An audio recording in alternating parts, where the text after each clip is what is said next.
and would like to also open up the space for anyone who is here to present maybe a case study in the future. That would be great, and we can have discussions and debates on what helps and what doesn't help to make great products in the end. And the first iteration of this will be the presentation now by Dirk from WS Audiology, who I let to present himself and his work in a second, in collaboration with Vendbridge. So maybe I can just directly go there and let the stage be yours. And I pass the mic to Dirk to tell us a little bit about what was going on in your work. Thank you. However, I think if we look at the slides, then we start with Vendbridge, and there is a slide with my face on it. But yeah, let's follow that approach then. Okay, so I think you should be seeing the slides now. Please tell me if you do. Yes. Yes. Perfect. Okay.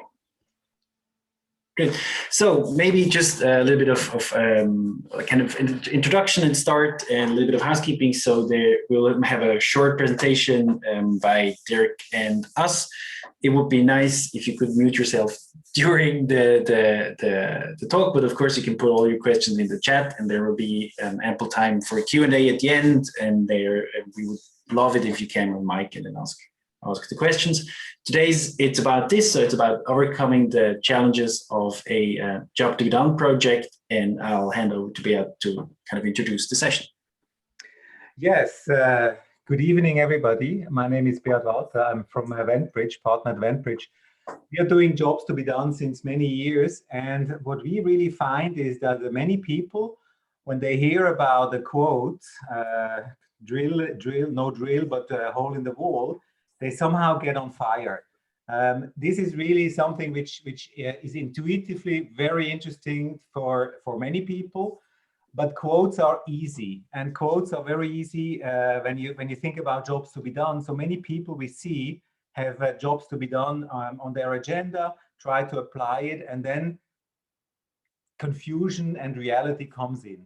And we thought this is a good topic to share how we work in some of our offerings with their clients, that we really help them to get this confusion out and really try to apply jobs to be done in an actionable way, so that great products and great services come out.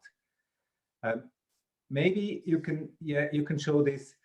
We do two types of projects, if you want. One is really solving innovation challenges, where we work for our clients and we build up a customer foundation based on jobs to be done. Very often we focus the innovation roadmap, or we sharpen in the concepts and so on. That's on the left side. But today is what we do on the right side. We have started to build customer-focused skills. It's not just jobs to be done, but mostly where we do injection workshops and where we do what we call project coaching, job to be done project coaching. And what you will see from Dirk is a project coaching story. We don't do theoretical jobs to be done training sessions. We always link it to a business project, a business question. Yeah, that's what we do. And I would like to hand over to Dirk, that he presents a bit the story, how this started and what he does and what he did in this project. How it started and how it's going. Thank you, Beat. Hello, everyone, and thank you for having me today. I'm actually really happy to talk about this, also because it was a positive experience. My name is Dirk Apel. I'm a designer by profession, but also by heart, I have to say. I do work for WS Audiology, as Andre said. We are, well, a manufacturer of hearing instruments. That's what we do. We have a number of brands that we sell in a worldwide and international context, and we ourselves, as WS Audiology, don't really happen in the marketplace. We're kind of, the overarching manufacturer behind the brands that we sell. And we did this project to answer actually one simple question. And that was, whoops, a little bit too quick. How can we increase our B2B brand preference in a specific market that was relevant to us? Why was that the question? Because in our industry, we do sell medical products, at least at the moment. It's changing a bit on a worldwide scale, but ultimately, most of the time, it still is a medical product. You are not allowed in most countries to sell a medical product to an end consumer directly. And that's also the case for us. Providing hearing instruments means that you are allowed to sell it to a professional who is educated. And that professional then makes sure that this medical device is handled in the correct way and that no harm can be done to the person that is ultimately using it. And that's also the basis for our question here, because we can do a lot for our end consumers, and believe me, we try too. But ultimately, we have the business-to-business channel as our gatekeeping mechanism. So we have to convince the professionals around this world who are selling hearing instruments to sell ours, because they most of the time make the decision what brand to sell. Our general approach into this was to start with interviews, actually. And of course, this was all aligned together with Beat and Jan, who helped us out on, how should we actually address all of these topics and what's going to be relevant. And that's also what we will be going through now. So our first step is, oh, sorry, no, a bit too quick, but you can keep it. Our first step was to have qualitative interviews with enough people so that we can make substantially sure that there is no massive bias in there. So we had 20 people that we interviewed, all of them conducted via a Zoom call, which I have to say I didn't believe would work at all. And I am surprised that it did. And it did really well too, but I think that's also mainly because of the setup that we were driving. These 20 interviews were used to identify our jobs and value metrics, need statements, however you would like to call them, right? Understanding what people actually want. We collected over 100 different things that people said that were relevant to them in a typical day or their life as a worker. And then we ultimately ended up reducing those to a number that we could also validate, because that was our last step, having a number of insights and being sure that they are also statistically relevant for a bigger audience. Again, if you interview 20 people, you might still have, on an off chance, interview 20 very similar people. Then in the last step, validating with 150 customers via an online questionnaire meant that we became statistically relevant. So we were able to extrapolate our findings into the market as a whole. At least that is what we do believe. When we were doing these kinds of things in the past, we had, the typical challenges that most of you probably know. Working for WS Audiology is, it's a company that does market research to, high degrees, I would even say. We try to understand a lot with, external studies that are being done from independent people. We try to do our own studies. We do market research, and we end up with a vast amount of information that is really, really hard to prioritize and cluster against each other. So you're kind of lost, 1,000 things that people have mentioned regarding your product. And I think that's probably something that most of you have experienced a lot of times as well. The second thing is that these statements oftentimes also are not very concrete. People tell you what they want, but there is a translation that still needs to happen for you to make sense out of it all, because they will not concretely tell you what solution they build, right? They will be on varying levels of input. And a lot of the things that we were having actually was good to know, but not concrete enough to make a decision based on it.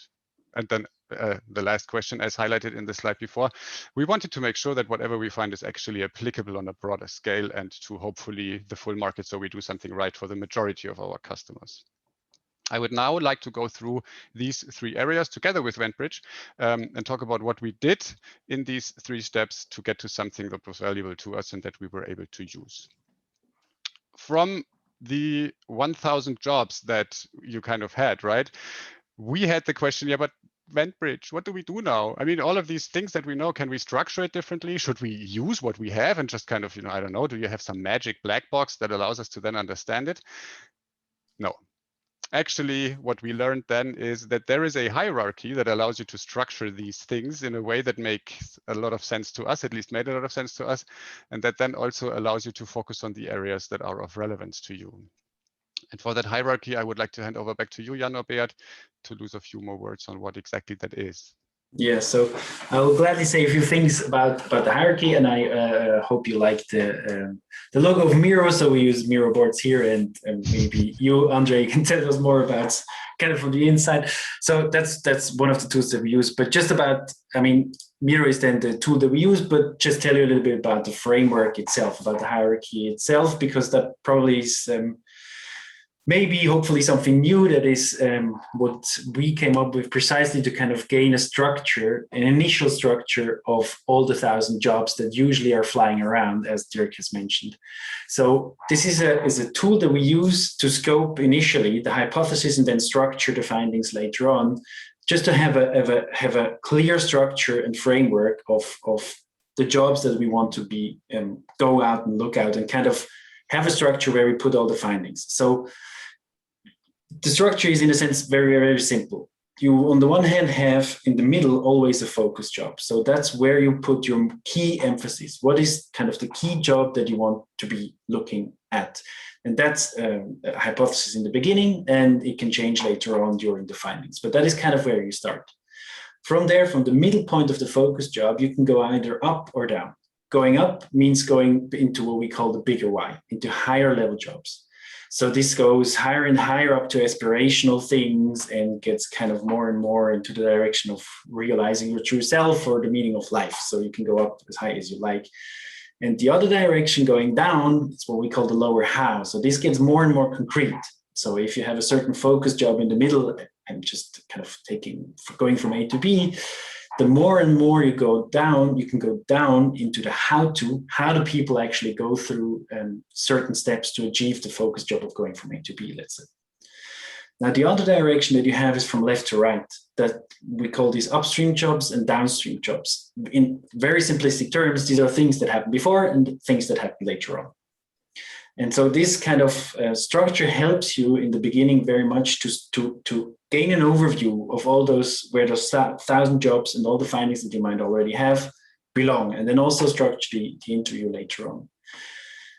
After a few times of using this, we realized there is always a third dimension to all of this. There is what we call the deeper why, and you can put in there kind of, let's say, a Maslow need structure that you might be familiar with or whatever you like. So kind of every focus job is accompanied by this deeper why, which are kind of universal human needs. And that is what we try here in the hierarchy, is put all of the findings that we have, the hypothesis that we have into one structure, and then to kind of have one overview and one guiding framework for our exploration. So that's just about the hierarchy. Cool, thanks. Of course, we also wanted to understand the bigger why first, right? The thing that really gets people out of bed in the morning, what is motivating our customers. We thought it's running a business because, let me tell you, as an audiologist today, there is a load of money to be made if you do it right. That's at least why we always thought we would become audiologists at one point, you know, as long as you can make money. We learned, however, that that's not the case. People are in this job because they really want to help hearing impaired people, which afterwards I have to say makes a lot of sense too, because when I started, I did hop into a lot of these shops, as you typically do as a designer, right? You want to understand what is going on, how do people act and work. And I sat there for 3 days, no, almost a week, accompanying every appointment. And in that field, obviously, and that was clear, but not clear then again as well, you have to deal with elderly people. They are mostly in their 80s. And these people, and that's a bit sad to even, I have to say, appear to not have too many communication partners anymore, which leads to them having a lot of stories about what their daughter is doing now, how, when they have seen them last, right? Can go on for like 1.5 hours. It was exhausting. I was done for after 3 days. So we really have to have the motivation to help people if you want to be able to actually well, stand all of that throughout an extended period of time. You really are the person that kind of helps them out on every level of well, their life, and that in that case is then hearing. To help hearing impaired is a rather generic insight, however, a bit like the insights that we were having in our other research as well. It's cool that I understand that you would like to help somebody, but that really doesn't tell me what that means to you. And that's where concrete value metrics came into the equation. And that was one of the things that we also learned from Vendbridge. We tried to do our interviews in a way that we can, in the end, create what we call a value metric. And a value metric always consists out of an expected result, a unit, and a context. Now, that was a former colleague of mine and myself, we had experience in interviews. Of course, we did talk to people before and try to understand what they were telling us. However, not concrete in this technique and how you do that. And that's where the coaching aspect also of Vendbridge came in. So Vendbridge did an interview. We were listening on the Zoom call, having our cameras off and just trying to dig in and understand everything that was going on. And then we did an interview. And we, of course, exchanged on what we had learned, what we saw, and what we felt could be better. After a few Vendbridge interviews and a few of ourselves, we were then confident that we would be able to, actually do most of them ourselves. And I think the last 8 or so we also ultimately then did, with still the help from Jan and Beat as note takers. Within these interviews, we again, went in with a map at first, relating back to the bigger why. If you want to help hearing impaired people, then we can imagine that these are the areas that are relevant to you in that. Could you help us in, putting those into a sequence that would match also your mindset and your way of thinking? And from that, then digging deeper again into the value metrics, of course, trying to understand the expected result. And here is an example from us. The sound quality apparently is something, and the sound quality of the hearing instrument that I propose to my customers, so not any sound quality, for context, should be as high as possible. That is something that all of the players in the industry strive for anyway. I have to say, we learned a lot of super interesting things in that research, and it would be exciting to share that and have a discussion on the content of those. However, most of them are really, really critical, and I'm not really able to talk about the concrete results of what we have learned, but we still didn't want to leave without an example. So the technique, and that I think is something that I would like to mention, is this isn't, as you say in German, Hexenwerk. This is not something that is kind of weird to do or magically falls out of a tree. You can follow a clear structure and a clear line of questioning that ultimately, even though feeling weird along the way here and there, will lead you to that kind of metric almost all of the times. Employing that will then lead you to 100, as we did, and that was really, really good. These metrics then, and I think this is where I hand over to you again, Jan, are constructed again out of these, 3 different attributes. And Jan, I think you want to tell a bit more about why they are constructed that way. And I'll push it over to Beat, but sorry, that's fine. Well, I would like to highlight also 2 things. It's like, we believe jobs to be done becomes really powerful if you have these metrics. And if you look at different jobs to be done methodologies, then you see Tony Alvig from Strategene. They have the outcome, which is similar to the metrics. We do it a bit different. We do it a bit more natural, but they use metric. In Clayton Christensen talks about the hiring criteria, which are also kind of metrics. And we think that one of the misconception in jobs to be done is thinking that the job alone will do the job. We believe it's the metrics that do the job. The job is good for framing. It's good for the mind, for the perspective. It puts you away from the solution into the need space of the people, but then the metric makes it really actionable. And the second point I would like to highlight, Dirk was going over this. I mean, this is a process which is no hexerei. It can really be done by everybody if it's organized the right way. We always do these interviews, the 3 of us. 3 people do these interviews. One is interviewing, and he's just having in his mind this pyramid, the hierarchy, and he has in his mind what has already been mentioned before in one of the previous interviews. That's basically his job, and he has enough to do to ask the question. Then there is an analyst in there, we call it analyst, who writes down what he hears, which is the metrics. He or she only writes down the metrics. And then there is a third person who takes the metrics and improves them. And this is a very quick process. Within a few days, you can make these 20 interviews. Now, for these metrics, we use a tool, but of course we have this tool in our mind, but that's why you can learn it. It's called, we call it Volumetric tool.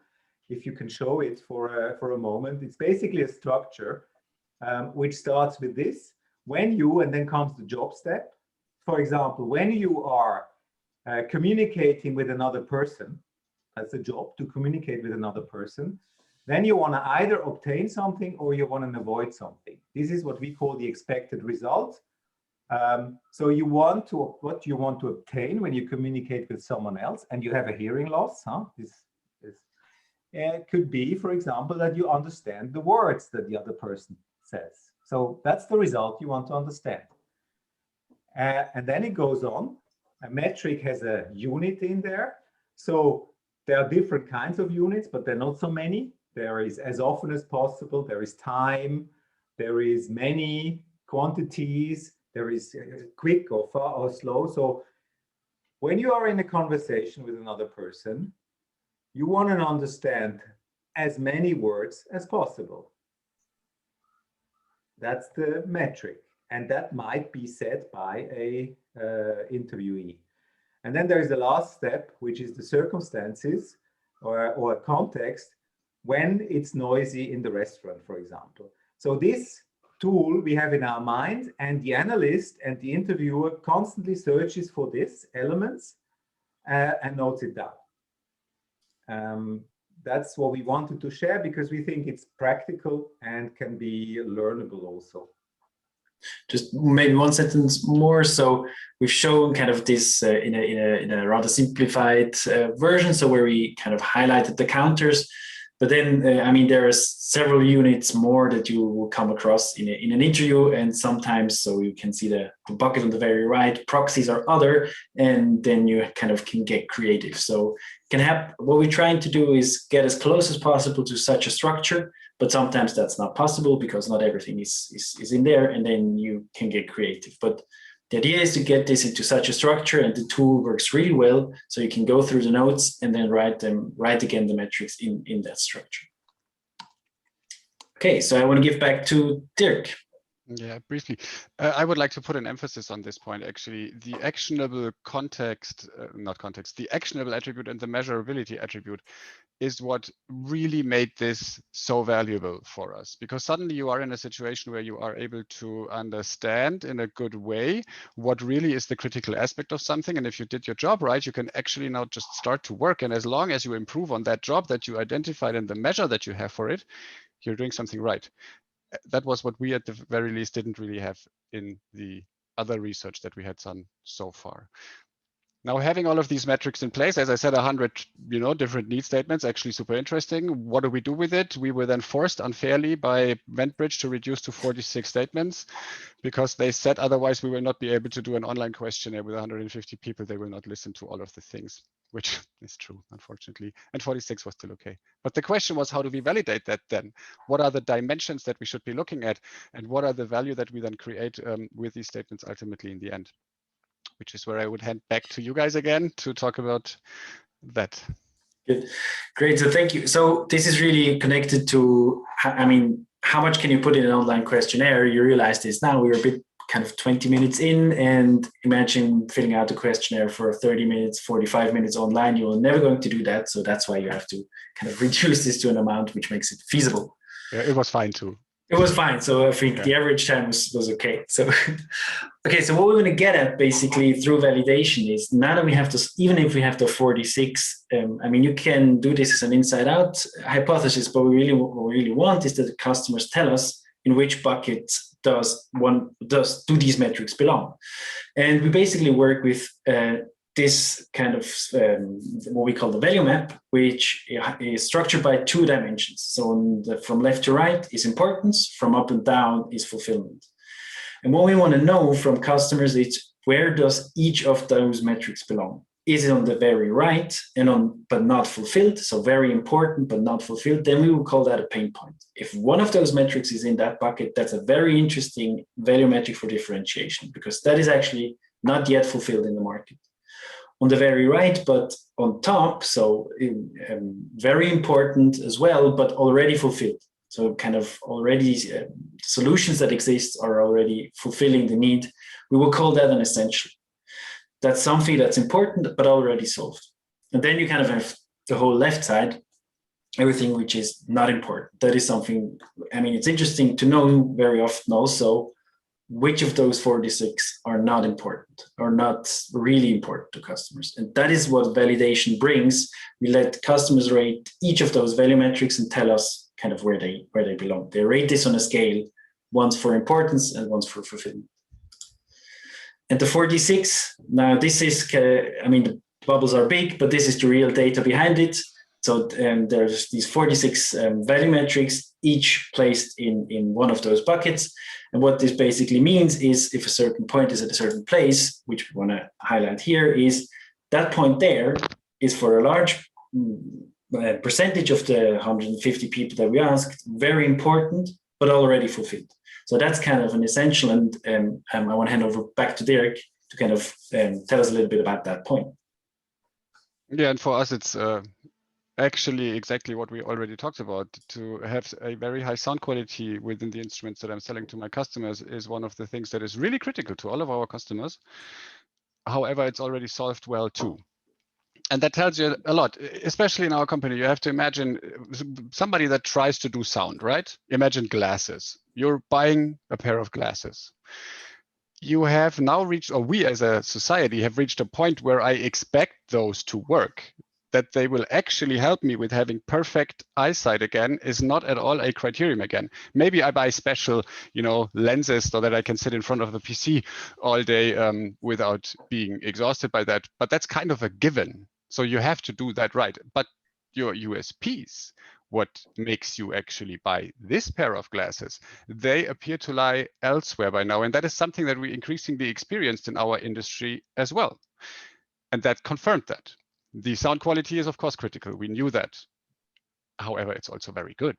That allows you to then strategically decide what you would like to do with that in the future. You know that you need to be keeping on par, but you also know that, well, maybe you don't need to spend billions to do, small increases, because they come by very, very hard. That was what we learned from that. And the other pain points which we have actually informed us on other levels, a little bit like the glass topic again, right? Now, style is important to glasses. Style wasn't one of the factors that we had, but a lot of the topics surrounding the relationship. We learned that our customers apparently do that because they want to really help their patients. And during the interviews, one of them said, well, you know what? We're not in this job for the money, because we wouldn't even be able to do it for so long. We wanted to help people. And that is also why we want you, dear manufacturer, to be my friend, ideally even, right? Now you're on meta level again, but breaking that down to what does that mean to have a very good relationship together, and what's really relevant from your perspective in me, was a super interesting question, and we generated a lot of insights. A bit like the Amazon thing maybe, and the Amazon thing I'm only referring to as the service quality topic.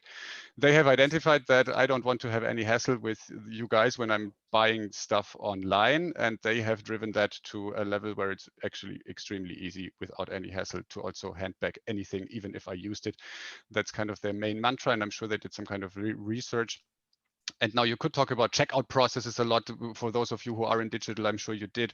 How can I make sure that my conversion is awesome throughout my basket and everything else? I don't believe that that is the main key area why they have become so successful. The main key area is elsewhere. And these areas are also exactly what we wanted to find. And this research in its actionable and measurable way helped us, well, I would even say tremendously in doing that. So let us sum up again, right?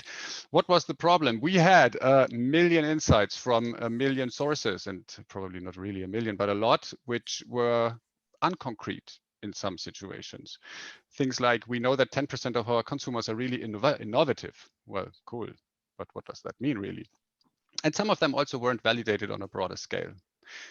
With this research, we were able to frame what we wanted to look at, and that was in that case help a customer for a specific market segment of ours in a country which is most relevant. And that I would very briefly, just because I saw it popping up, Diana, this to us is critical research to strategically decide what to do next.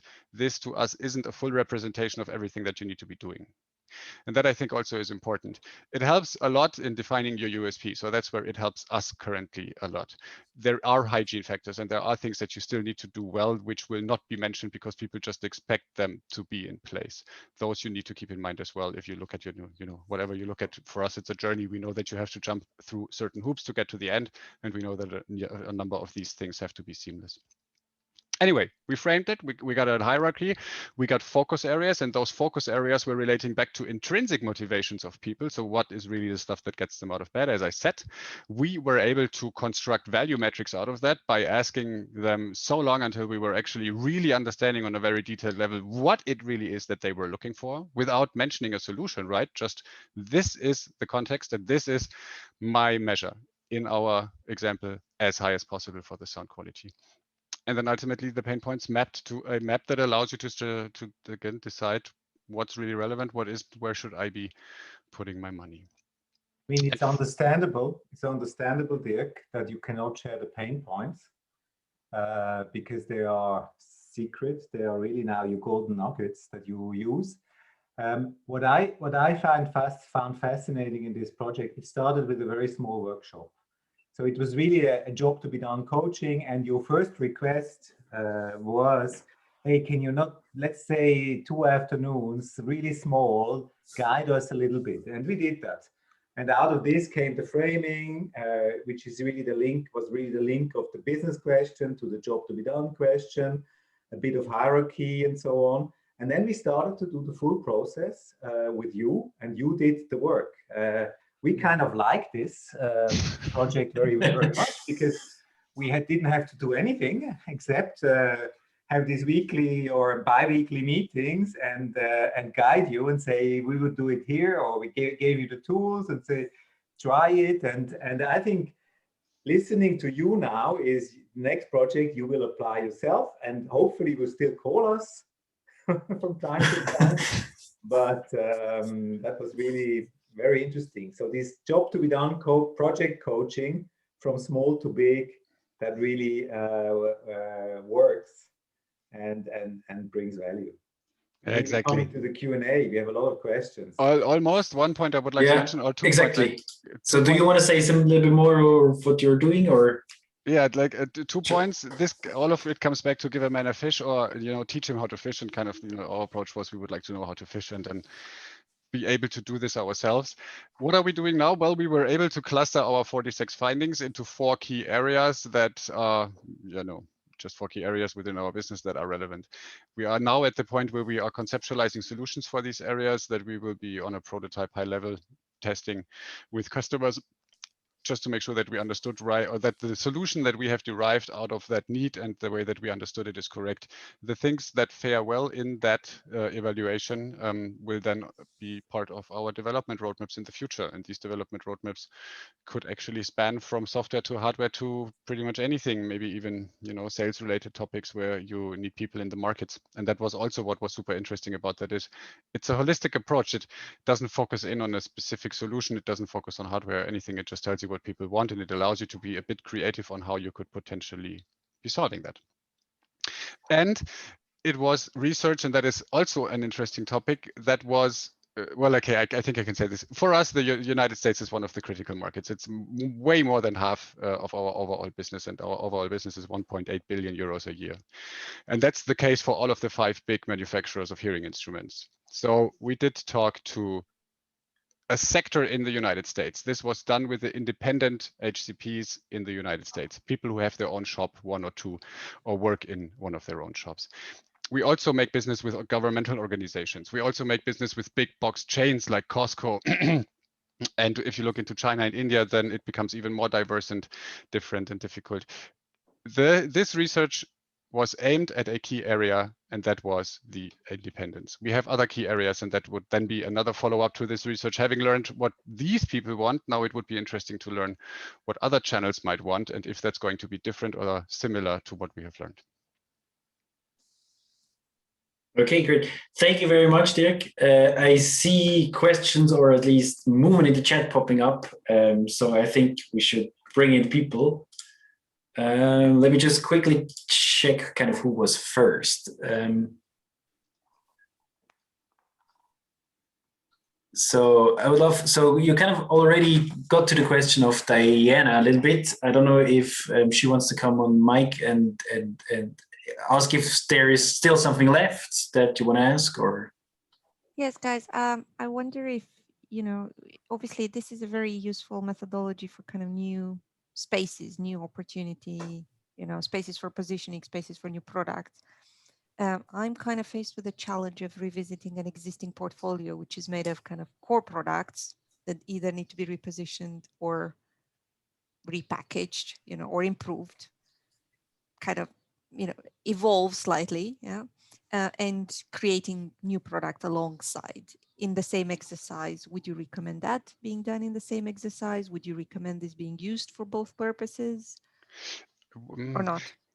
Not necessarily if you're looking at a repositioning. I think market research on a general basis is probably your best friend here. So if you understand exactly what your product does, I think it's more relevant to understand what segment in the market would be interested in that kind of product for repositioning purposes. What about improvement? For improvement, absolutely. And that's also what we learned. It's exciting that we had a few things now and that actually were not on our radar at all. And that's what I found very cool about that research and what motivated me. But it could also have been that it would have confirmed a number of our assumptions. And then we would have at the very least had these assumptions in a more concrete state and in a validated state. And that would then have led to product improvement in areas that we were aware of already. It's very interesting. There is a debate going on. Is jobs to be done only for improvement of products? Some schools say that, and other schools say, like you say, yeah, this is only for new products. This is only for radical innovation. I mean, we have a very decisive view on this. We say innovation, the pain points of today are the innovations of tomorrow. So basically, you need to understand the innovations of today to have you need to understand the pain points of today to create the innovations of tomorrow. Because an innovation can also be too far out, and there are no pain points. So we use it really also to improve products a lot. Mm-hmm. We use it for positioning. So really marketing positioning. When there is a commodity business, so many products are exchangeable. Yeah. There's no uniqueness in it. So understanding in a exchangeable category, like in consumer goods, for example, or we did just recently insurance market, where there it's even more important to understand the pain points so that you can position by the message and by the product improvements.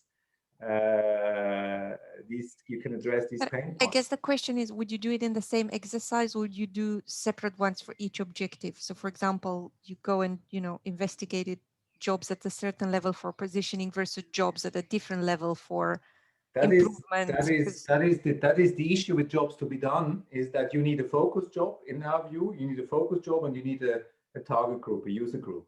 And the moment you go too broad, you have too many focus jobs, and then it doesn't fly. And then you have to make a lot of projects, and it can become heavy. So jobs to be done has limitations in terms of if you go too broad. It needs the focus job, it needs the user group. The user groups can vary, but if it's too far apart, it doesn't work. Yeah, I think this also answers Tudor's question to a degree. We did decide for a specific, set of customers that we assumed to be similar in mindset. Otherwise, it becomes, as Beat said, a bit too broad. Beat, you might want to point out the blog post that you recently shared on Twitter, because I think that's quite helpful in terms of repositioning the connection between jobs to be done and Blue Ocean strategy. Yeah. Okay, and that to Jan, he wrote the blog. Well, okay. I was the guy asking the question in a meetup ages ago. You were the guy who replied to okay. So we were running into this blue ocean question again and again. So thank you for highlighting this. So yes, there is a blog post on blue, kind of the relationship between blue ocean strategy, how we see this, and the relationship between jobs to be done in the blue ocean strategy framework. You can check this out on our blog and read the stance there. I think that's all. Do you want to jump in, Jens, because you raised your kind of hand before, if you want to jump in on the questions that we discussed now, or I was just trying to bring that point in, because I think there's, if you look at Cirque du Soleil, which is one of the prime examples, they repositioned what a circus can be by removing certain features like elephants and famous dompteurs, and got a soundtrack in which they stole from musicals and stuff like that. And then all of a sudden they became something which no one really has managed to copy Cirque du Soleil yet in a way that they are really competing with them. Good. So maybe we can have another question from the chat, right? Yes. So the next up, I think, would be Tudor. Yeah. How many weeks? Oh no, Tudor, I think we've answered. Again, it was, a specific segment of people who had a similar mindset for us. It was not relating back to the customer journey directly. It was rather the focus job that then informed the customer journey. We had an idea of what your journey would be if you're a person who wants to help, and we double checked if our assumption was correct, which it more or less was. But that's, I think, level dependent. Journeys can be super detailed too. How many weeks? Actually, this was super quick, and I think that's mostly due to the fact that it's online. I think we spent like a week or two in preparation and getting together, and that was also because we had to, you have to have meetings. Everybody has to have time. Interviews themselves, we planned within 2 weeks and just kind of did them all. If you find that you have customers or people that you can talk to in these time slots, you could do 3 to 4, I would say, per day, 1 hour per interview, 1 hour debrief after. But with 4, it's a lot, but it works. You can make breaks, and it's not that exhausting if you change interviewers. Validation equally quick and not quick. Once we had the answers, this was done in a few days.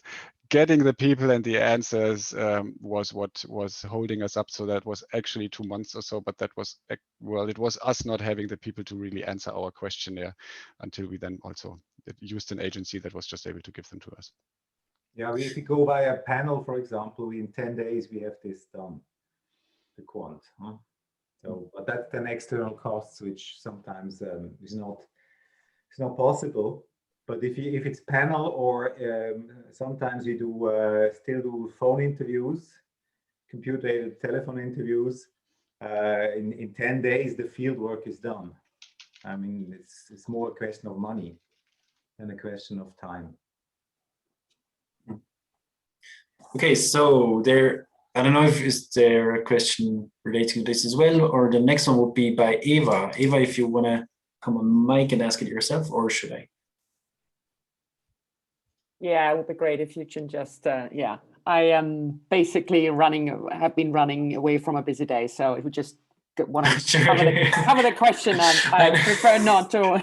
That's fine. I know the feeling. Okay, so that's all right. That's perfectly fine. Yeah, I had a few errands to run, so just yeah, popped it in. Okay, so your question is, Eva's question was, what's the main difference you kind of can specify between jobs to be done and design thinking? So I think that is a question that's going around very, very often. Well, I hand that back to Jan and Hannes. We met in Potsdam when you wanted to have an exchange on design thinking and jobs to be done, and that was 4 or 5 years ago. And maybe you can talk about these conclusions we had at the time. And once you swallowed, huh? Exactly, because I'm having my dinner here while I'm watching you. Honestly. Okay, until you swallow, we did a pro bono project when the lockdown was announced, which was called work from home, when we had to get all these people who were like put into home office and not used to, not like you, but normal bankers and so on. And one of the value metric was always be ready to speak, for example, when I eat a sandwich. That was a value metric. I love it. I love it. It's so great. But I'm really sorry, I have to disappoint you, because honestly, this is why I hooked myself in here today into this meetup. It's been a long time. I really forgot everything from 5 years ago. There has been happening that much. I really don't know anymore. I would have to fire up my Evernote and look into the notes from back then. What I know, that's what I can say. I remember that we had this very passionate discussion who was it that mentioned that? I think it was it Julia? Sorry, I forgot the name. The thing is, we had this very, very passionate discussion about whether jobs to be done is rather something that helps with improving features and incrementally improving things, and is not as good for more radical well, innovation. So this is all I have that's all that I can remember. I'm really sorry. Well, I can offer a perspective on that, if on that question. I think Andre, yes, he's way more. I mute myself. Yeah, thank you for muting yourself, Jan. Okay, so I work with these two different schools of jobs to be done in different stages, I would say. So I personally am partner at Reveal.market, and there we kind of work with the school which focuses on what I think in this model would be you called it, I think, the deeper whys. And I think that this is where, in my opinion, also in design thinking, jobs to be done can be complementary, because it gives you a little bit of a higher level of motivation that people care about. So I think that in design thinking, we often, at least, I mean, it depends, yeah? So there are a lot of overlaps, but often when you look at design sprints, design thinking, how it's applied, yeah? So like, let's say the practical, maybe the not most correct application of design thinking, these levels of people's goals, or here in this, in your pyramid, it's called, I think, the deeper whys and the bigger whys, they're not as present, yeah? And this is where I kind of like introduce them to frame the problem spaces where then we go into solutioning with design thinking methods. What do you think about that?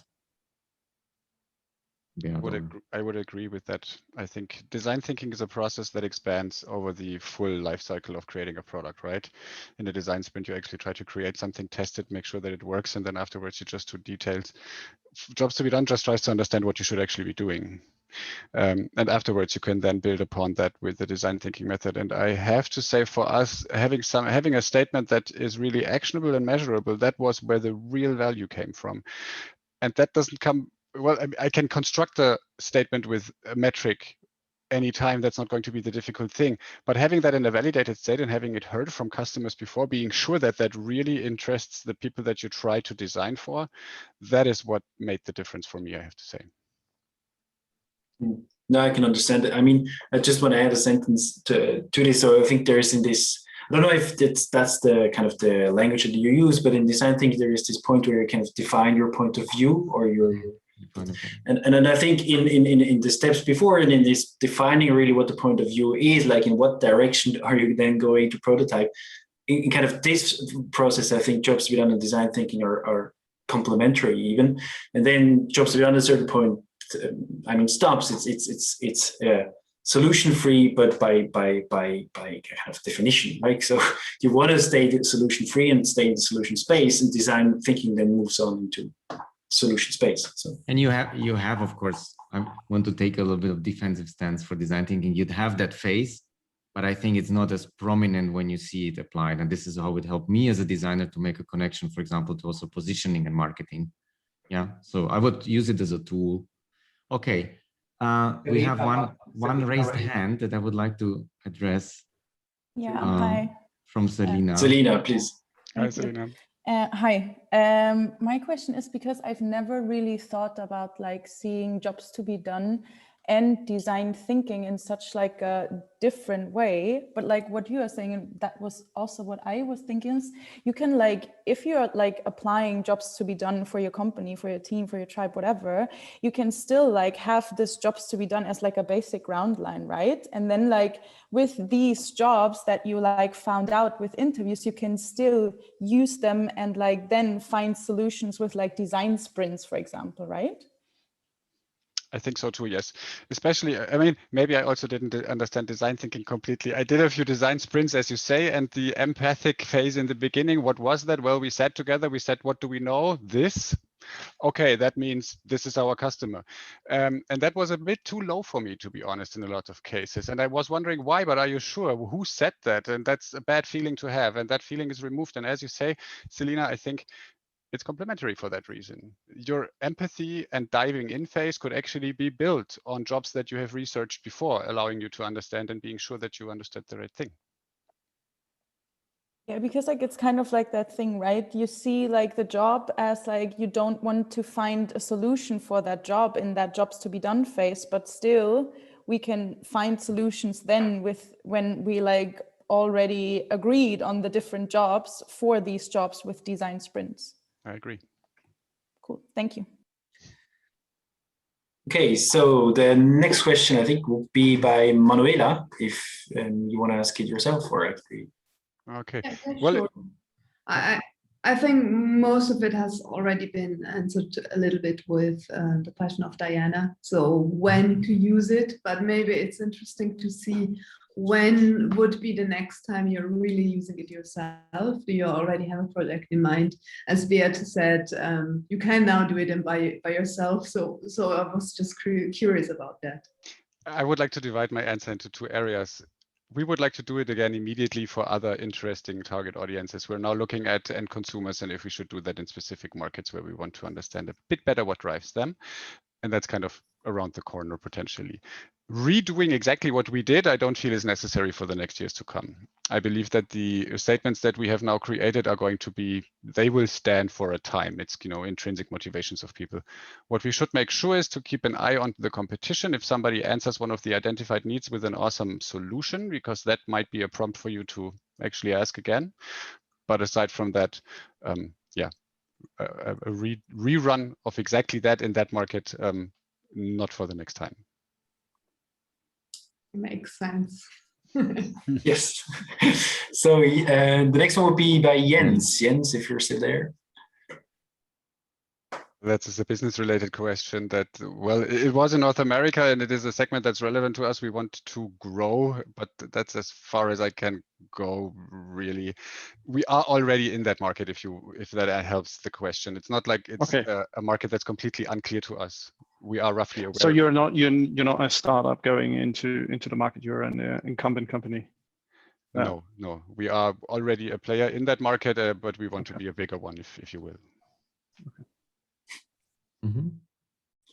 Okay. Then we had another question by Max, which was, Max, where are you? Yes, I'm here. I was just wondering what were your hardest challenges on the way to a proper quant, actually, for jobs to be done, and how did you solve it? In more detail, my second question is aiming it in more detail, but maybe first of all in a broader way. Okay, the second question, asking in quant for important jobs, how did you ensure the question is not too blurry? Okay, let's go to the first question first. The hardest challenge on the way to a proper quant is actually making sure that your statements are correct. That at least was the case for me, and that was also what went through my mind a lot. The way that you have to ask people sometimes even feels stupid, right? You will always continue to ask until they actually told you exactly in detail what's going on, even though in a normal conversation that would have been assumed. I don't like the way this out there. It's loud. Maybe it's, a construction site. In the interview, would dig deeper until you had the details. I think that was one of the challenges, but that's not hard to solve. It just is a mental thing. And then selecting the ones where we really felt that they stand out. If you have 20 people, you can at least say, well, that has been mentioned by 8, while that was just mentioned by 1. But you still have to correlate it with the other things that at least to a degree, we felt, and having to select then the ones that are the ones that you want to focus on, to me was the challenging part of the project. Then quantifying them and making a calculation is easy. Doing the interview is also not too hard. Deciding mostly is hard. I was thinking more of designing the questionnaire properly so that you can actually figure it out, like not only the statements, but also how you ask, actually, so that you get the right answers when you're doing a quant. I can add. You can. We used exactly the metrics that you've seen, just more of them, right?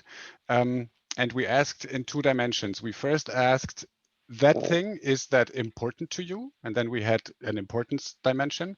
And then in the second question, we asked, and how satisfied are you with whatever solution you have today? Adding on that, we had a demographic little part of it that also told us what competitors they are buying, mostly to be able to judge if somebody is, doing something really well. But using the concrete metric in itself, and these two dimensions actually helped us to then understand the map that Jan showed. Okay, so you focus on the... Some tips. So a questionnaire is, it has a screener part that you screen the right people. You want to have the right people. Then it has a profile part where you can include profile questions, social demographics, or behavioral questions, which then help to analyze. And then comes these volumetric questions. And the volumetric questions are organized along the customer journey, for example. They are organized in a logical way that makes sense for the people. So it's not like chaotic. It's really a logical flow, which means that the people can follow, and it's easier for the people to respond. So we typically make blocks of 5 questions. We have an intro, how important is it for you? And then 5 metrics. And then next intro, now when you are in this situation, how important for you is it? And this makes it digestible for the people. And I would also say this is mechanic, this is market research mechanic, but the key is the phrasing of the volumetrics. For example, when sometimes we have a non-perfect volumetric with a blurry metric which is not clear, and we get garbage results. So that's really important to have the volumetric precise, following that logic, so that being solution free. When we put a solution in, typically we get no good results. That's a bit the art in it, and that's why we spent, Dirk mentioned it, quite some time. Yeah. Agree. Interesting. Thank you also for setting it up. So it was in the context. Each job was set it in context, but maybe I don't want to stretch the time. I guess there have been some more questions. Thank you. Yeah, so questions keep piling up, but that's okay. So we skipped one by Alexandre. I'm very sorry for that. So maybe we can just quickly clarify this. Dirk, he is asking, did you interview end clients or the retailers? In that case, we wanted to know how to increase our brand preference in B2B. So we did interview retailers and not the end clients. They were the kind of gatekeeping guys, right? And in our business, they also decide what they want to buy and then sell to their customers. So that's less of a question relating what the customers don't come into an audiology shop and say, I want this brand. They come in and they say, I have no idea what hearing aid brands exist. And therefore, it's more important to us to address the B2B channel first. Mm-hmm. But it could be done by end customers. We've done a project with deaf people who can't even hear, and it worked very well. We want to repeat it as well. That was one of the questions before, right? And it's also critical for us to understand what these people would want to then create products that might solve challenges that they have in a better way. But we still have to make sure that our B2B channel is happy too. Mm-hmm. Then we had a question by Ryan, who was joining us from London, I believe. Hey guys, thanks so much for sharing this stuff. I'm actually in the States. Oh, hi. You're in the States. Okay. Yeah, appreciate it. This is awesome to share some professional work back and forth. This is great. I'm interested in, I think some of the most important, one of the things you did was really clarifying what the question was up front, the research question, so you knew exactly who to go after and kind of what question you were hoping to answer. And then, in our work, I kind of find that the surfacing the insights is half of it, and then you kind of mentioned the other half is the capturing, is getting two people in that interview that are live note taking, kind of putting that data model together and capturing what's being surfaced, right? I'm interested in how you conducted the interview. Like how would you contrast the how you're surfacing and how you're walking through this conversation with the retailers? Is that a switch style where you're actually kind of walking through, hey, when's the last time you made a recommendation to a customer that was in here? What products did you consider? How did you go about deciding for them which ones to recommend? Like how did you kind of perform the interview style? How would you contrast this with switch? We based it on the initial question, right? So we made sure that these people also, or we at the very least asked, is it relevant to you to help people? Is that your main driver, or is it that you want to sell? And based on that, we had a little journey prepared. We said, okay, if you want to help people, you still need people to come in, right? And then you need to make an anamnesis. I'm not sure if that's correct in English. Propose a product, fit it, maybe make a trial, and make the patient come back and sell at some point. Is that also what, from your perspective, are the things that you go through in maybe a typical day or a typical week? Is it the right sequence? And if not, let's add, remove, or reorder. And that was then the basis for us to go through and say, okay, and in that area, what are the, what are your needs? What are your statements? How does that work for you? Is there something that could be better going through? And we have a standard logic when we ask the question. Is like, when you are deeper than what Dirk says, he says, okay, we ask, you were just we ask a specific example that he was just mentioning, which was a job. For example, testing a consumer. Huh? So let's talk about this testing a consumer, about the hearing. Huh? And then we have a logic which sounds very odd. Why do you want to test the consumer? A very stupid question for an interviewee. Because he looks at you and says, are you stupid? But then he gives the answer. Huh? That's what I meant, right? You feel weird when you ask. Because it's why do you want to do somehow. This? Yeah. What do you want to achieve? The classic job to be done. What goal do you want to achieve with this? And then they tell you. Huh? And then comes the next question in the sequence. And when you try to do this, what goes wrong? Or what takes time? And that's for us the moment of truth when he says it takes a lot of time, and then we go in. That's one technique. Another technique is when we have a list of buzzwords. We have not mentioned that there, but we have a list of buzzwords. If they say it's easy, it has to be easy. Then for us the red flags open, and we ask, what means easy? What means quality? What means fast? And so we have this list of buzzwords, and we go in, and that's it. That's the easiest technique, is when there is a generic word coming, we go in, and so on. And switch. Okay, switch is another technique. We confront them with the situation that they have, with the choice or so, and everything that leads to these value metrics is allowed. And it feels weird, but trust me when I say people don't think you're stupid still. It worked without losing faces. I mean, sometimes you have to lose. I mean, it's that we specifically say this. So if we can kind of classify different questions, and one of the groups of questions that we actually give in such a training are fools questions.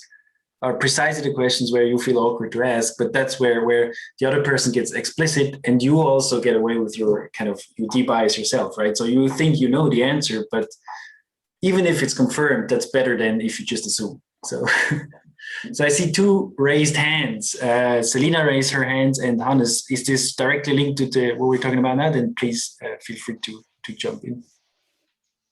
Is yours? I think Selina was first. Mine is not directly linked. Okay, I have a direct question. Then go. I was wondering, in the interviews, again, like what school of jobs to be done you follow, but in the past, also like figuring out this consideration set was always really like helpful for me to understand what the people are after, you know, getting to know like what they tried or like what sources they use. Is this still like element of your interviewing style? So maybe I mean, for us, I think we take this down there. I mean, Dirk, you can then say how we do in your case. I mean, there are different ways, or what you refer to as schools, but for us, as Bea mentioned, the point is kind of the Jobs to be done gives you a structure. It gives you a structure for where you want to go and how you want to talk with people. And at the end, where we want to get is the value metrics. That's kind of, I mean, Jobs to be done helps you to find ways of asking the right questions, getting to the right point in an interview. And then where we want to get at is basically the metrics. How do they judge if something is good or bad for getting the job done? And then that can take many forms.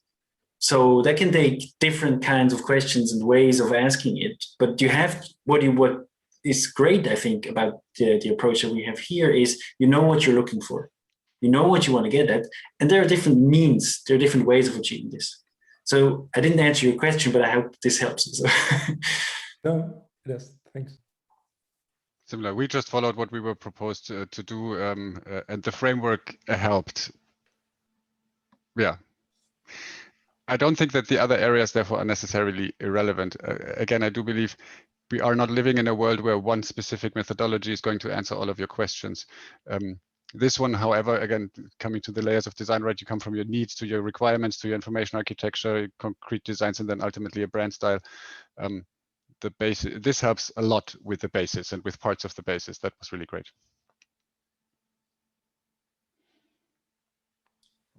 Okay, so Selina, I think. Yeah, cool, thank you. So you were mentioning before like jobs map and then also customer journey. And like I've read a lot the past few weeks about like jobs to be done, because we are trying to like do that with the tribe and implementing jobs to be done.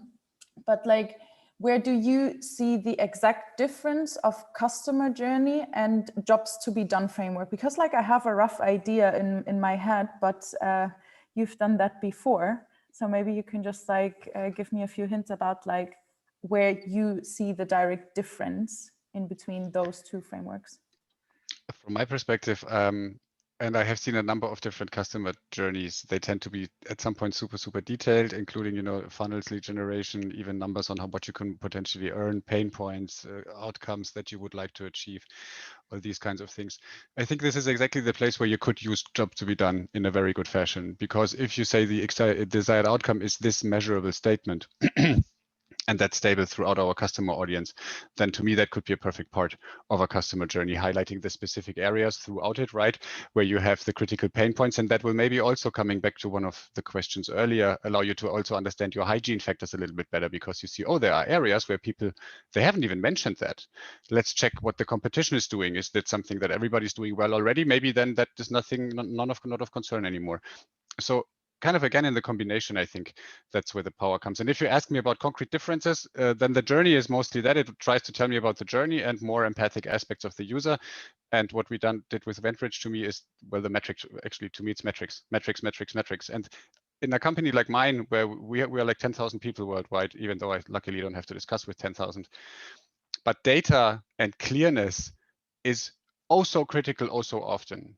Everything that has a room for interpretation is difficult because people will interpret differently. These metrics, they don't let you interpret a lot anymore in the end. In solution, you can get creative again, but the problem at the very least is rather clear, and that was what really helped. And my view to add on this is that a journey, it depends what you want to achieve with the journey. The journey, if the journey is just here to map a process, to describe a process, then maybe there's no place for jobs to be done. But very often the journey is there to create a new customer experience. In other words, to innovate, to make something different. And there jobs to be done can come in, because jobs to be done is solution free. And the journey, in our view, has to be written in a solution free way so that it expresses the intent that has to be achieved with this step.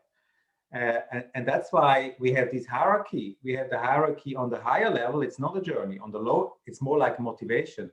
On the lower level, it becomes quickly a journey, but it's an intentional journey. It's a journey that does not exactly describe how it's done today, because that's not interesting. What is interesting for innovation is how will we do it in the future. And that's why jobs to be done and customer journey come together in a very good way.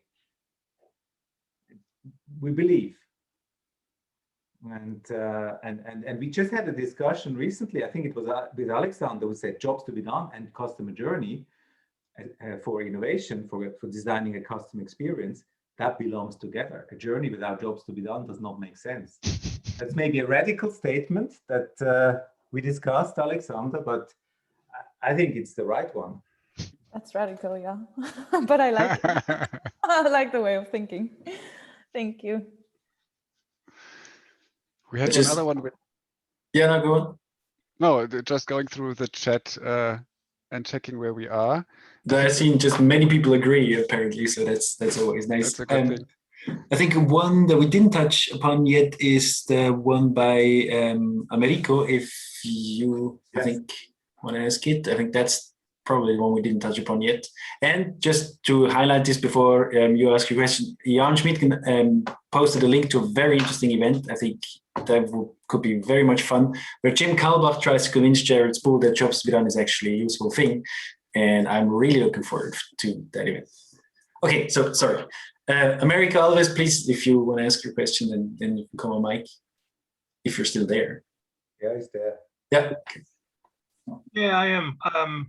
Well, I've seen different approach when prioritizing, and I never had anyone who did some academic work trying to understand the difference in different prioritization approach.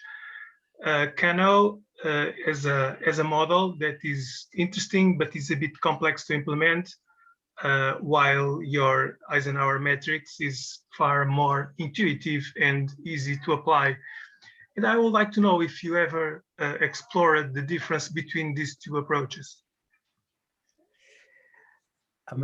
Americo, can we go on a call together and try to do this? What you raise here, because I think Kano and combining Kano with jobs to be done and our approach of validating could be a fantastic thing. We have used Kano in the past as an illustration, but we never used it in a quantitative way. And I think there is something in there to combine Kano and jobs to be done. And actually, that could be something which we, if you know a bit about Kano, let's go on a call and discuss this. Yeah, I applied Kano a couple of years ago to an airport transportation, the local incumbent, and well, I just designed the questionnaire because I have some strong skills in instrument design, but it's not that intuitive for respondents. And I'm perfectly fine to have a call with you about this. So, have you guys ever applied? The simple version is to say what we call a pain point creates a surprise in the market and is therefore in Kano, I don't know where it is, on the top of the pyramid and then moves down. So that's the simple answer, but quantifying this would be very interesting. Yeah, and I think Kano, if I understand it correctly, and bear with me, I haven't yet worked with Kano too deeply. Kano can also potentially tell you when to stop, right? Now we know what to do or where to look at. And the question on how far should you go before you then stop because you have reached what you want to reach, where is like the maximum tip off from investment to benefit? That's not implicitly, that's not directly in those questions. That's something that we still have to determine. So I agree. If you were also able to tell this is what you need to be doing and this is exactly where you stop, then you solved the world, maybe. Let's get together, Americo. Let's try to find a way. We have one more question from Max, and then I would also like to ask one. Cool, great. Actually, I just wanted to quickly mention on the Kano, the issue with the Kano is maybe that you somehow ask for the satisfaction, and the satisfaction you can, with regards to the job, can only ask for if the person experienced it beforehand. So you need to ensure when you're asking for it that the experience is there.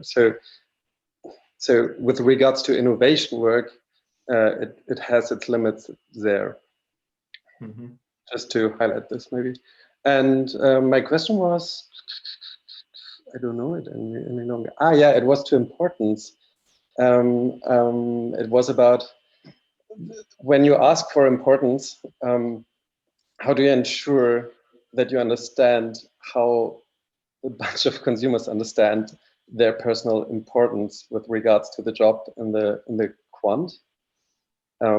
We had this issue too. So sorry, maybe for the context, we did also a jobs to be done study And therefore I'm asking, because this was somehow difficult for us to solve, to ensure that, yeah, importance is understood well. We did beforehand some, yeah, just pre-tests, like, you know, getting into qual to qual interviews, and then just going through the questionnaire and looking how people answer on that,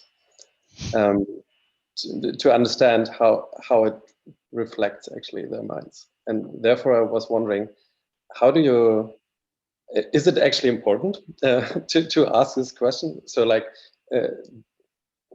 my thought of importance was, does it matter to look at this blurry concept of importance that you ask for, or should you get into detail? Well, to give you a simple answer, market research is a really lousy solution, but it's the best we have. I mean, market research, basically what they rate on a questionnaire on a scale of 5, let's say, and they say, okay, I think this statement is very important to me. That's what we know.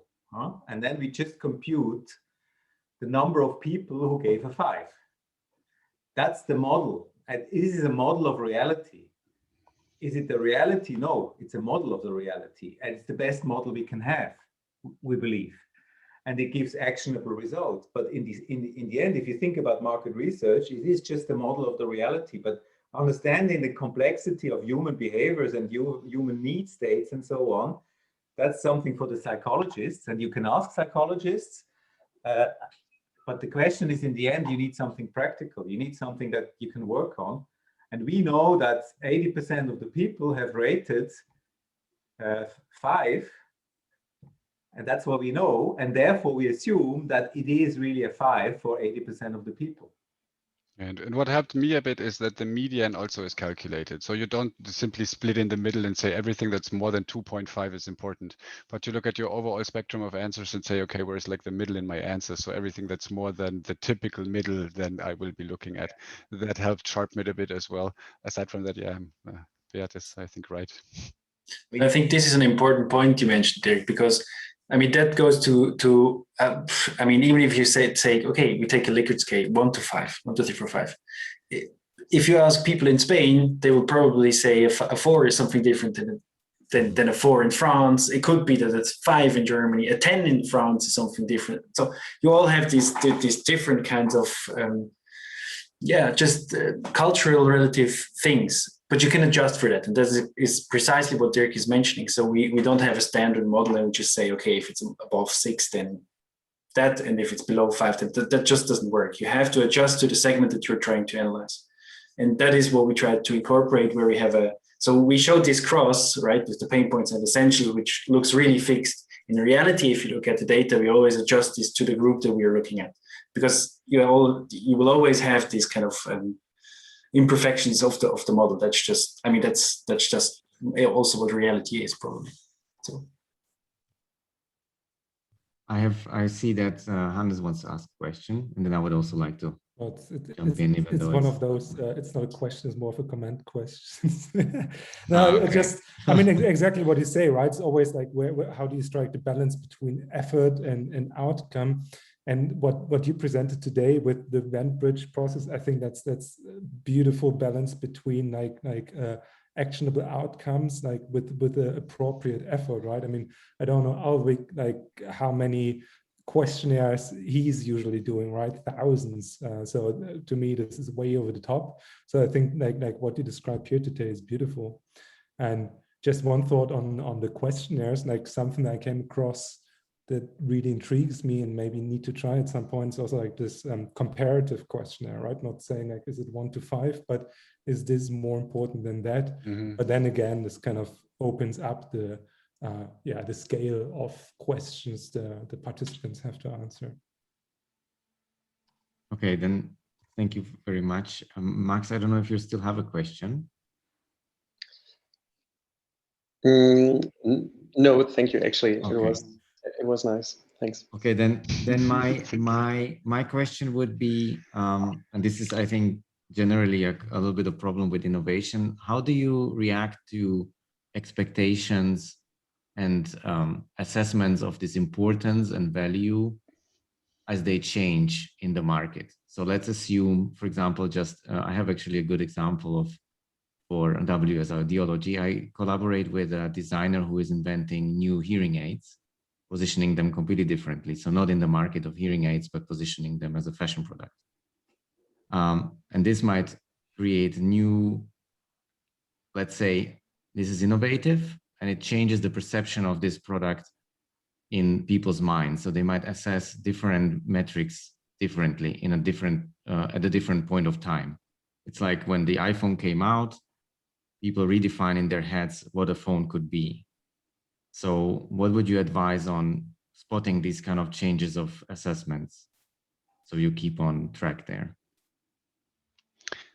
I think it's important that you keep on track there. And this is something that is also of relevance to us. We have created instruments that look very different using actually the AirPod batteries, because that then, you know, dictated shapes that were possible that were not possible before. We tried in Japan, which is a very, you know, blinky country. And I don't mean to disrespect anything. I love Japan.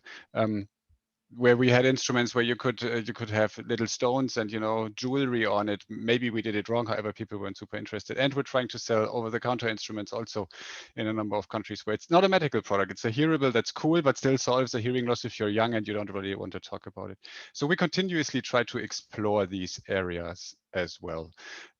We are not disruption-free, so to speak. If your friend comes up with a fantastic solution that we don't have, that would seriously get us into trouble, and we will probably not be able to redirect the whole ship in a very short amount of time. However, we try to structure the company in a way that allows us to react to market-changing events as good as we can. Yeah, and aside from that, maybe that's also a question that Beat or and so on can also pick up, because what I'm struggling with is like, whatever we do in research is of course always a little bit retrospective, and when we attempt to be more forward-looking, we of course have to make assumptions or, you know, head with creativity and some kind of, you know, inspiration, ideals, and so on and so forth. So, what would you recommend? How long would you reassess these? How do you spot these kind of sudden changes in the value perception? When we say value metrics and jobs are stable over time, but this is a simplification. I think it depends really on the technology advancing. We did a project, for example, a very interesting project for e-cigarettes. At the time, e-cigarettes were less developed, and it was the products were horrible compared to real cigarettes, and they were really horrible, and we found the key insight that had to be solved, and 2 years later it was solved with Yule. Yule solved this problem, and that changed totally the market, and Yule became market leader. Had other problems, but now if you would do a job to be done project now, the results would be totally different. So I think it's not a question of that you do it after 3 or 4 years or 5 years, but you do it after disrupting technologies coming to the market, or competition does something really smart. We have some clients who take these 100 value metrics, take a set of it and use it as a tracker. So they track every 6 months these metrics, kind of a satisfaction study.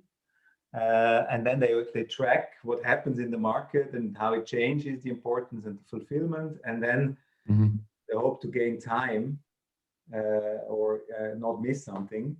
So I would say jobs, yes, in theory they're solution free, they're stable, but in practice they're not. The choices and how people choose. That's I think that will change. The jobs are addressed by technology, and the technology can really change, and then the game is different. Yeah, and also how people choose. Okay, thank you very much for that. It's being conscious of the time. Now we are at 90 minutes, so I would like to basically kind of officially end the meetup.